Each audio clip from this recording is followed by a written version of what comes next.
Danielle and I mean, coming from a more commercial background, coming from, commercial documentary television,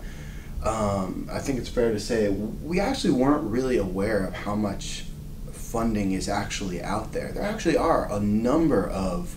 outlets where people, young filmmakers with great ideas can actually reach out and actually get funding for themselves. I think initially, because we came from a world in which we were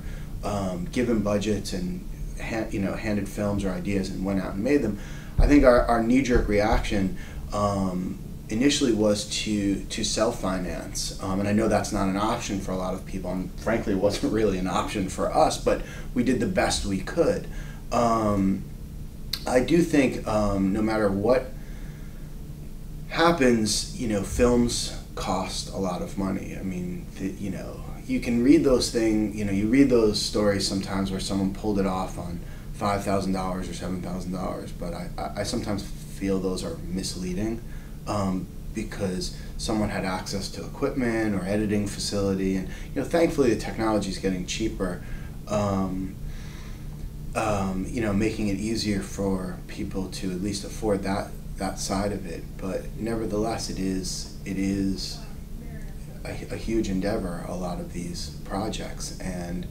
as far as specific advice, do you have specific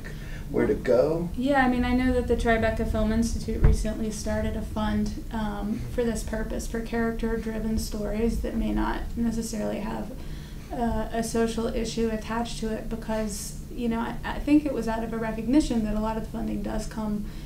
for social issue documentaries, and sort of recognizing a need to fund stories that also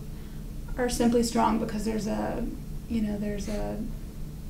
human dynamic to it that people can relate to and learn from.